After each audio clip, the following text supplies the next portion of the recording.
that the administration has done. Are the women happy? The women of Abidjan? Well, particularly after you have given them a mandate secretary for women affairs. We don't have anything to call women, no department, nothing.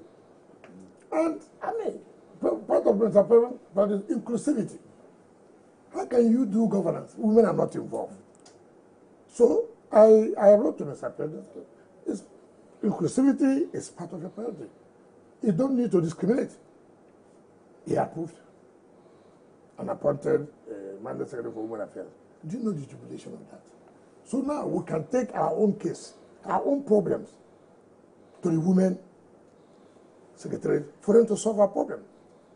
We're in ESCO. You have a woman also talking about women, talking about youth, making provision to cater for them.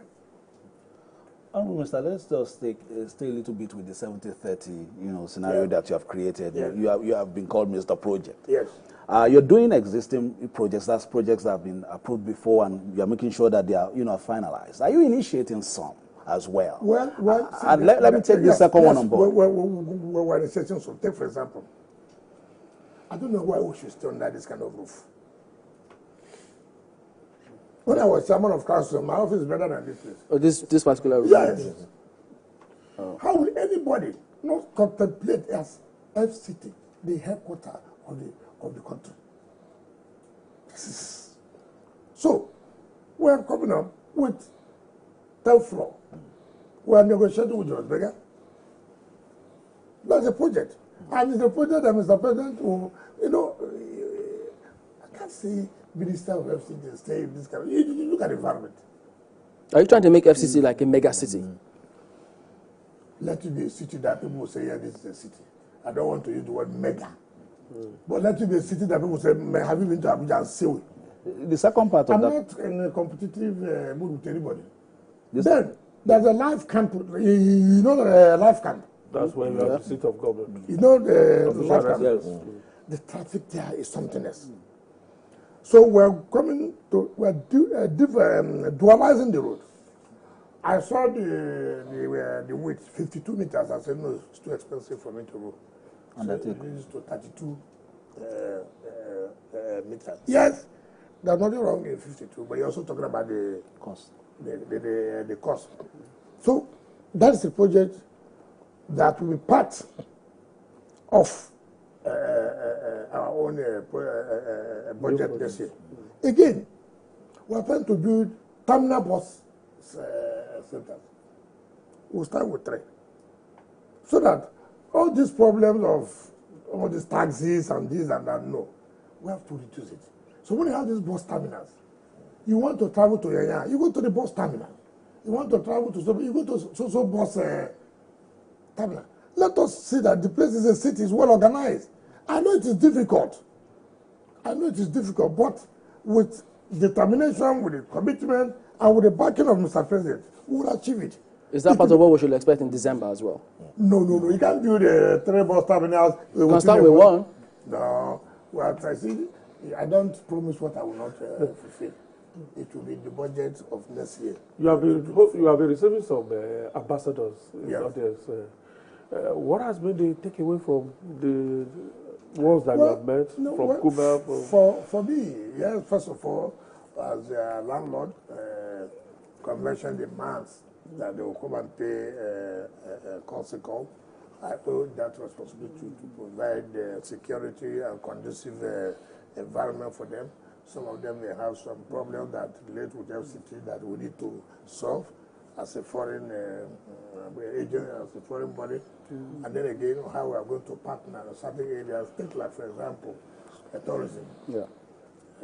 We met with the chairman of the WHO worldwide, who came here, and who indicated that they want to partner with us.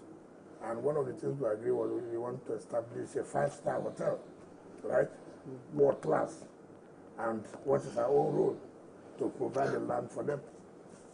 We also, we are going to, I was told I'm going to be part of the delegation with President to go to UAE. Part of what we're doing is that they also want to build a 7-star hotel. In fact, the team came in yesterday and then we'll have further discussion when we get to United Arab Emirates.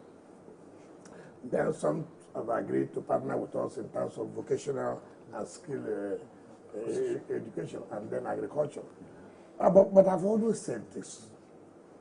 Mine is not just visiting me, signing. I want, tell me that we have to commence for social time, we have to commence. So we are going to have a visit back to the countries to, sign with this, some of the companies that have indicated interest. We also go to Korea to finalize with the WHO on this 5-star hotel. So it's been, I would say, for now, it's been very positive, and we believe more will come, and it's part of what we're supposed to do. Just a last one on your project. That will be the last question before we move to politics. Yes, but that's the last one. Your Excellency, you've talked about, projects that you can quickly achieve. But long term, in terms of this issue of taking Abuja off, when we look at the population, the metro line as it is now terminates at Church Gate. The metro line as it is terminates near the Church Gate here from the airport if you are coming in. No, it starts from the... It starts from the Church Gate. Yes. That's where it passes through a lot of communities. Yes. Yes. So there are train stations. Yes. Take, like, for example, Idu, like that, Yes. like that, Kuje. So my question is, in the dream, perhaps, down the line, would you be thinking of perhaps it extending to the other side, no, where the population... Yes, it's supposed to go from the ECOWAS down to Yanyan, but it's very expensive. It is very expensive. Rail transport is good in order to reduce traffic and commute goods. But let's tell ourselves the simple reality. As it is today, this one we were doing, how many years now? This metro line from here to airport, how many years? 11. I mean, so we must sit down, and that's where it should be a national project. FCT is not for only residents of FCT. FCT is for the entire Nigeria. So you can imagine now, if I want to do rail for 2 years or 3 years, I don't think we'll embark on any project again because of the cost. It's very astronomical. And when you look at the dollar components, it's not something you will put here. So when people talk about railway, it's only federal government actually. In terms of funding or backing. Lagos funded it. How can you compare? I mean, how can you compare a state that makes over 50 billion a month? You can take a loan. And secure it against the IGR. Yes, and secure it against the IGR. I'm struggling to get 20 billion. So I should go and do rail line that will cost over 300 million US dollars. Your Excellency, I think we've done enough on... But it's necessary, very imperative. But if the federal government's okay, let's partner together. That's okay. What we want from FCT, 100 billion from you. All right. The other one will pay, but not promising. I will want the money to be in the bank because when I see the way the budget without releases from the government, no. Do you know what they gave to the FCT in 2023 budget? You know what they gave us? 17 billion. National budget. 17. Now, how much was this? How much was this? 1 billion. So, now. But you are doing well. Well, because we are determined, because, okay, look at it, if the president did not remove us from TSA, how could we have been talking about projects? If the move from TSA has solved a lot of problems, what is going to happen for 2024? Because we're going to tie our IGR to funds coming from banks. So that we don't need to wait. If variation won't come. Even if you are paying them monthly, they can come for variation.